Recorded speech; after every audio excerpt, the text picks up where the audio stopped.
গতকালকে একটি টক শোতে আমি অংশগ্রহণ করি। আমি জানতাম না আসলে যে টক শোতে আমাকে আসলে এইভাবে শ্রেণীহীন শব্দটা আবার ডিফারেন্ট টাইপেরও আসে। আর যদি কমিউনিস্ট অ্যাঙ্গেলে চিন্তা করি, আসলে আমি এই ক্ষেত্রে শ্রেণীহীন চিন্তা করছি ক্লাসলেস, অর্থাৎ সভ্যতা ভব্যতার অভাবহীনতা, এরকম একটা জায়গাতে আমি ইঙ্গিত করছি। সেই একটা টক শোতে একটা অনভিপ্রেত ঘটনা এরকম একটা ক্লাসলেস লোক ঘটিয়েছে। আমি দাঁড়িয়ে আছি ভারতের রাজধানী নয়াদিল্লির ইন্ডিয়া গেটের সামনে। এটি একটি ঐতিহাসিক জায়গা এবং এখনকার বর্তমান প্রেক্ষাপটে এটা তো আরো গুরুত্বপূর্ণ জায়গা। আমি আসছি সেসব কথাতে। প্রথমে সাম্প্রতিক একটা স্থূল বিষয়ের অবতারণা করি। স্থূল বিষয় এই কারণে বললাম, সেটা হচ্ছে যে যেখানে নদী পাহাড় পর্বত সব ভেঙে চলে যাচ্ছে, দেশ শেষ হয়ে যাচ্ছে, সেখানে এখনকার প্রসঙ্গটা আমার জন্য একটু স্থূলও বটে। গতকালকে একটি টক শোতে আমি অংশগ্রহণ করি। আমি জানতাম না আসলে যে টক শোতে আমাকে আসলে এইভাবে শ্রেণীহীন শব্দটা আবার ডিফারেন্ট টাইপেরও আসে। আর যদি কমিউনিস্ট অ্যাঙ্গেলে চিন্তা করি, আসলে আমি এই ক্ষেত্রে শ্রেণীহীন চিন্তা করছি ক্লাসলেস, অর্থাৎ সভ্যতা ভব্যতার অভাবহীনতা, এরকম একটা জায়গাতে আমি ইঙ্গিত করছি। সেই একটা টক শোতে একটা অনভিপ্রেত ঘটনা এরকম একটা ক্লাসলেস লোক ঘটিয়েছে। এটা নিয়েও কিন্তু আমার কোনো আপত্তি নেই। আপত্তিটা হচ্ছে এটা নিয়ে আলাপ হচ্ছে সেই জায়গাতে।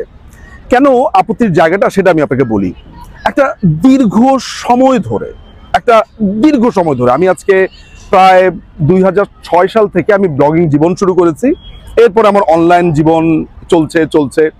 আপনি চিন্তা করে দেখেন, যদি 2006 আমি শুরু করি, প্রায় 18 ইয়ার্স বোধ করি। ব্যাপারটা অমনই যে অনলাইনে কত রকমের ট্রল, কত রকমের সমালোচনা, কত ধরনের আলোচনার সম্মুখীন আমি হয়েছি। কিন্তু এই নিঝুম মজুমদার এখনো পাহাড়ের মতো অটল। কিন্তু এই জায়গাতে এসে, অর্থাৎ আজকের এই দিনে এসে এই ঘটনাগুলো কিন্তু একটা সুস্পষ্ট ইঙ্গিত দেয় এবং এর কিছুটা ব্যাখ্যাও আমি প্রয়োজন মনে করি। আপনারা জানেন যে 5ই অগাস্টের বাংলাদেশের পট পরিবর্তন, যে ভয়ঙ্কর অবস্থা তৈরি হয়েছে 5 তারিখের পর থেকে, 5 আগস্টের পর থেকে বাংলাদেশের সিচুয়েশনটা এমন যেখানে মুক্তিযুদ্ধ, মুক্ত বুদ্ধি, বাংলাদেশ, মুক্তিযোদ্ধা, বঙ্গবন্ধু, অমর 21, আমাদের ভাষা আন্দোলন, এর প্রত্যেকটা আজকে হুমকির মুখে। যারা ক্ষমতায়, তারা 72-এর সংবিধানকে ফ্যাসিবাদী সংবিধান বলে আখ্যা দিয়েছে। তারা প্রকাশ্যে ঘোষণা দিয়েছে যে বঙ্গবন্ধুকে তারা মুছে দেবে। আমরা যখন 75 সালের পরে আমাদের বাবা মাকে প্রশ্ন করেছিলাম যে what actually happened in 1975 or aftermath, আমাদের বাবারা, চাচারা খুবই ঘোলাটে এবং বিচ্ছিন্ন উত্তর দিত। কেন বিচ্ছিন্ন এবং ঘোলাটে উত্তর দিত সেটি আজকে পরিষ্কার। আমরা 2024-এ এসে ঠিক 75-এর পরের মতো অবস্থা যখন দেখি, এবং তখন যখন এমন একটা সিচুয়েশনে যখন বঙ্গবন্ধুর ভাস্কর্যের উপরে কেউ অসম্ভব রকমের অপমান করছে, যেখানে 32 পুড়িয়ে দিচ্ছে, সেখানে একটি টক শো নিয়ে, অর্থাৎ নিঝুম মজুমদার একটা টক শোতে গেছে। সেই টক শোতে একটা অসভ্য, একটা নিম্ন স্তরের প্রাণী নিঝুম মজুমদারকে অপমান করবার চেষ্টা করছে। এইটা টক অফ দ্য টাউন। মাথায় রাখতে হবে কাকে নিয়ে আলোচনা হচ্ছে, নিঝুম মজুমদার। কাকে অপমান করা হচ্ছে, নিঝুম মজুমদারকে। কেন ইম্পর্টেন্ট সেটা বলছি। 5ই অগাস্টের পরে বাংলাদেশে এই মুক্ত বুদ্ধিকে যখন বন্ধ করে দেওয়া হয়েছে, মুক্তিযুদ্ধকে বন্ধ করবার ক্রমাগত চেষ্টা হচ্ছে, তখন এই নিঝুম মজুমদারের মতো এমন কিছু হাতে গোনা অধম, শুধু আমি একা না, কিছু হাতে গোনা অধম, যেমন আমি বলতে পারি আমাদের বিখ্যাত অমির রহমান পিয়াল ভাইয়ের কথা, আমি বলতে পারি আমাদের আরিফ জেবতিকের কথা। এরকম অনেক মানুষ আছে যারা প্রতিবাদ করছেন, বলছেন। এই মানুষগুলো টার্গেট হবে, এই মানুষগুলোকে ছিন্ন বিচ্ছিন্ন করে ফেলবে। এটা স্বাভাবিক। আমার ইনবক্স যদি আমি কখনো আপনাদেরকে দেখাতে পারতাম, সেখানে আমাকে শুধু মেরে ফেলবে এখানেই হত্যাকারী বা সম্ভাব্য হত্যাকারী খুশি না, আমাকে ঠিক কি প্রক্রিয়াতে মারবে, কেমন করে মারবে, কেমন করে মারলে তার র‍্যাথ, তার ভয়ঙ্কর র‍্যাথ পূর্ণ হবে, সেগুলো যদি আপনাদেরকে আমি কখনো দেখাতে পারি, আপনারা আমাকে হত্যার আগেই শিউরে উঠবেন। পৃথিবীর যেইখানে গেছি, যেই জায়গাতে গেছি, এই হত্যার পরোয়ানা নিয়ে আমি ঘুরছি। আমার নামে 11টা মামলা হয়েছে। এই ক্ষুদ্র আমি সামান্য এক নিঝুম মজুমদার, আমি একজন আইনজীবী, অনেকের ভাষাতে তুচ্ছ আইনজীবী, কিচ্ছু জানি না। আমি সেটাও মেনে নেই। আমার মতো এরকম অপাংতেয় আইনজীবী, অপাংতেয় মানুষ কেন এত মানুষের অ্যাটেনশনের কাছাকাছি এসে পৌঁছবে? আমাকে নিয়ে এত শত শত স্ট্যাটাস কেন দিতে হয়? আমাকে নিয়ে কেন নারীর সাথে মিলিয়ে আমাকে কথা বলতে হয়? আমাকে কেন অপমান করতে হয়, অপদস্থ করতে হয়? আমাকে কেন সারাক্ষণ কোনো একটা স্ট্যাটাসে, কোনো একটা জায়গাতে আমাকে রাখতে হয়? এর কারণ আমি শত্রুর মনে এমন ভয় ধরিয়ে দিয়েছি যেটি তারা বুঝতে পারছে যে একে থামাতে হবে। শেষ পর্যন্ত আমি আন্তর্জাতিক অপরাধ আদালতের শরণাপন্ন হয়েছি। তারা জানে যে এখানেই নিঝুম মজুমদার শেষ না। আন্তর্জাতিক অপরাধ আদালত তো তুচ্ছ একটা জায়গা, মানে তুচ্ছ বলতে খুব সামান্য স্টেপ আমার জন্য। আমরা সিদ্ধান্ত নিয়েছি আমরা ক্রমাগতভাবে, একদিন দুই দিনে না, আমরা ক্রমাগতভাবে 15,000 ভিকটিমের কথা তুলে ধরব। আমরা সারা পৃথিবীর মানবতাবাদী সংগঠন, ব্যক্তি, তাদের দ্বারে দ্বারে যাব, কাছে কাছে যাব। আমরা দেখাবো আমাদের সন্তানদেরকে কিভাবে খুন করা হচ্ছে, আমাদেরকে বোনদেরকে কিভাবে লাঞ্ছনা করা হচ্ছে, আমাদের দেশের মানুষকে কি ভয়ঙ্কর নির্যাতনের মধ্য দিয়ে যেতে হচ্ছে। ওরা জানে যে এক নিঝুম মজুমদার ইংল্যান্ডে বসে তামা করে ফেলবে, এবং সে কারণে তারা আমার বিরুদ্ধে দিনের পর দিন প্রপাগান্ডা চালিয়েছে, দিনের পর দিন মিথ্যাচার চালিয়েছে, দিনের পর দিন মিথ্যা কথা বলেছে। শেষ পর্যন্ত টক শোতে এসে আমাকে অপমান করবার মধ্য দিয়ে তারা ভাবছে তারা বিশ্ব জয় করে ফেলেছে। একটা মানুষকে যাকে ক্ষুদ্র বলছে, যাকে তুচ্ছ বলছে, তাকে অপমান করাটা কেন এত বড় আকার ধারণ করে? কারণ তারা জানে যে এই মানুষটাকে, একে থামাতে হবে। আপনারা একটা কথা চিন্তা করেন তো, যে বাংলাদেশে কে কবে ভেবেছে যে 32 পুড়িয়ে দেবে? কে কবে ভেবেছে যে বঙ্গবন্ধুকে মুছে দেওয়ার এমন সুস্পষ্ট পরিকল্পনা করবে? আমাদের দেশে এটি হচ্ছে। বাংলাদেশের জাতির জনক বঙ্গবন্ধুকে এই দেশ থেকে মুছে ফেলবার এভরিডে চেষ্টা করা হচ্ছে। এক হিজবুত তাহরির নেতা, এক উপদেষ্টা সেজে বসে বঙ্গভবনে প্রকাশ্যে বলছে বঙ্গবন্ধুর ছবি নামিয়ে ফেললাম। বাংলাদেশে যারা আছেন তারা ভয়ে কথা বলতে পারছেন না। একজন মুক্তিযোদ্ধা, তিনি পরিচয় দিয়েছেন আমি মুক্তিযোদ্ধা, তাকে ক্রমাগতভাবে মারা শুরু করলো। একজন বললেন জয় বাংলা, তাকে মারা শুরু করলো। একজন বললেন আমি মুজিবকে ভালোবাসি, আমি বঙ্গবন্ধুকে ভালোবাসি, মারা শুরু করলো।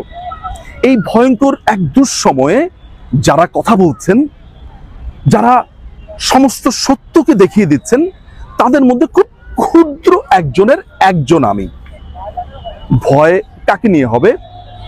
আমার নেত্রীকে যেই অপমানের মধ্যে, যেই অপদস্থের মধ্য দিয়ে তারা নিয়ে গেছে, যারা এই ভয়ঙ্কর দুঃস্বপ্ন মুক্তিকামী মানুষদের দিয়েছে, যারা এই দেশকে একটা পাকিস্তান বানাতে চায়, যারা এই দেশকে ক্রমাগত মধ্যযুগের দিকে নিয়ে যেতে চায়, আমরা সেই সব প্রশ্ন করছি না। অপমান, আমি আরো অপমানিত হতে এসেছি। আমি এখানে এসেছি বুকের রক্ত দেওয়ার জন্য। ইতিহাস যেন এইটা বলে আমাকে, ইতিহাস যেন লেগে থাকে যে নেত্রীকে খুন করতে আসার পরে, মুক্তিযুদ্ধকে খুন করতে আসার পরে, মুক্ত বুদ্ধিকে খুন করতে আসার পরে নিঝুম মজুমদারের মতো মানুষেরা লেয়ার হয়ে দাঁড়িয়ে গেছে। আমাদের লেয়ার ভেদ করে বঙ্গবন্ধুকে হত্যা করতে হবে। আমার বুকের উপর দিয়ে গিয়ে, বা আমাদের মতো বুকের উপর দিয়ে গিয়ে নেত্রীকে অপদস্থ করতে হবে, হত্যা করতে হবে। আমরা এই সময়ের সন্তান, আমরা বাংলাদেশের সন্তান। আমরা এসেছি এই বাংলাদেশকে পুনরুদ্ধার করতে। ফলে যেই অপমানের কথা বলছেন, যে অপদস্থের কথা বলছেন, এটা তো কেবল শুরু। আমার প্রফেশন নিয়ে বলছে, আমার স্ত্রীকে নিয়ে বলছে, আমার সন্তানকে নিয়ে বলছে, আমার বাবাকে নিয়ে বলছে, আমার মাকে নিয়ে বলছে। আমি সমস্ত কিছু বিবেচনা রেখেছি। আমার সমস্ত কিছু পুড়িয়ে দেখ, আমার সমস্ত কিছু ছাই করে দেখ, কিন্তু ইতিহাসে যেন লেখা থাকে বাংলাদেশকে বাঁচাবার জন্য, শেখ হাসিনাকে বাঁচাবার জন্য এই তরুণেরা বুকের রক্ত ঢেলে দিয়েছে, তাদের সব কিছু ত্যাগ করেছে। এত বড় বড় সংকট, অর্থাৎ আমাদের গভীরতম সংকটকে আমরা পাশ কাটিয়ে আমরা আলোচনা করছি একটা টক শো নিয়ে। আমার যারা ভক্তরা আছেন, আমাকে যারা শোনেন, আমাকে যারা ভালোবাসেন, শুধু এতটুকু আপনাদেরকে আমাকে বলতে হবে যে আপনাদের ফোকাস হওয়া উচিত সেন্ট মার্টিনে। সেন্ট মার্টিন কমপ্লিটলি লক করে দিয়েছে। সেন্ট মার্টিনে যেতে হলে এনআইডি দেখিয়ে যেতে হবে, লিখিত আদেশ নিতে হবে, আপনি যেতে পারছেন না। সেখানকার যারা দ্বীপবাসী আছে তাদেরকে লক করে ফেলা হয়েছে, জেটি ভেঙে দেওয়া হয়েছে। গভীর সমুদ্র বন্দরে ডেমোক্রেটদের, আমেরিকান যে জো বাইডেনদের যতগুলো ব্যবসায়ী প্রতিষ্ঠান আছে তারা অবস্থান নিয়েছে আমাদের ডিপ সিতে। আমাদের মাতার বাড়ি বলেন, আমাদের রূপপুর পারমাণবিক কেন্দ্র বলেন, যেসব যেসব জায়গাতে বলেন, এগুলো দখল নিয়েছে। একটা দখলদার সরকার এই দেশে এসে পুরো মার্কিন সাম্রাজ্য কায়েম করছে। আমাদের ফোকাসটা সেই জায়গায়। আপনাদেরকে একটা কৌতুক আমি বলি। একবার একটা প্রসঙ্গে এসেছিল যে ইরাকে এক লোক আরেক লোককে বলছে যে ইরাকে 3 লক্ষ লোককে হত্যা করা হয়েছে আর জর্জ ডব্লিউ বুশের পাছাতে একটা ফোড়া হয়েছে। মানুষজন প্রশ্ন করা শুরু করলো যে জর্জ ডব্লিউ বুশের পাছাতে কিভাবে ফোড়া হলো। সবাই ফোড়া নিয়ে চিন্তিত। ওই যে 3 লক্ষ লোক মারা গেছে ইরাকে, কেউ ওইটা নিয়ে একটা প্রশ্নও করলো না। অর্থাৎ এই সময়ে এসে জর্জ ডব্লিউ বুশের পাছার ফোড়াটা খুবই গুরুত্বপূর্ণ। 3 লক্ষ লোককে মেরে ফেললো, এটা কোনো গুরুত্বপূর্ণ না। বাংলাদেশে কয়েক লক্ষ আওয়ামী লীগ নেতাকর্মীর বিরুদ্ধে মামলা দেওয়া হয়েছে, তাদেরকে জীবন্ত মেরে গাছে ঝুলিয়ে দেওয়া হয়েছে, পুলিশ বাহিনীকে ধ্বংস করে দেওয়া হয়েছে, আর্মিকে ধ্বংস করে দেওয়া হয়েছে। বাংলাদেশে যারা হিন্দু আছে, খ্রিস্টান আছে, বুদ্ধিস্ট আছে, তাদেরকে খুন করে রাস্তায় ফেলে দেওয়া হয়েছে। পুরোহিত থেকে শুরু করে ইসকনের সদস্য যারা আছে, যে কোনো ধর্ম পালন করে, তাদেরকে ক্রমাগতভাবে আর্মি মারছে, পুলিশ মারছে, মানুষ মারছে। 75-এর পর কেউ কখনো ভাবেনি একটা দীর্ঘ সংগ্রামের মধ্য দিয়ে বাংলাদেশ আওয়ামী লীগ টিকে থাকবে। শুধু টিকে থাকেনি, বাংলাদেশকে একটা স্ট্রাকচার বাংলাদেশ আওয়ামী লীগ দিয়েছে।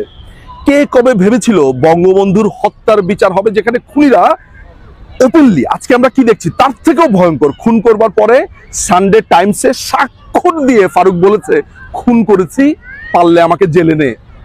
প্রকাশ্যে সংসদে দাঁড়িয়ে বলেছে যে আমি মুজিবকে হত্যা করেছি, খুনিরা। বিচার হয়নি, হয়েছে। কর্নেল তাহেরের বিচারের ক্ষেত্রে বাংলাদেশ আওয়ামী লীগের আমলেই রায় হয়েছে। মুক্তিযুদ্ধের পরে যে রাজাকার আলবদররা এত শক্তিশালী হয়েছে, তাদের জামাতে ইসলামী তারা দল করেছে, বিভিন্ন রকমের দল করে তারা শক্তিশালী হয়েছে। কেউ কখনো ভেবেছিল যে একটি আন্তর্জাতিক অপরাধ আদালত গঠিত হবে এবং সেইখানে এই ভয়ঙ্কর লোকগুলোর বিচার হবে? সেইটা আওয়ামী লীগ করেছে। আর সেখানে হাতি গোড়া গেল তল, ইউনুস বলে কত জল। একটা কথা ইউনুসকে মাথায় রাখতে হবে যে আমরা যারা এখানে এখনো বেঁচে আছি, এই মাটিতে বেঁচে আছি, ইউনুসের বিচার এভরি সেকেন্ডে, এভরি পরতে পরতে করব এবং প্রত্যেকটা জায়গাতে তাদের আমরা বিচার করব। এই শপথ আজকের জন্য।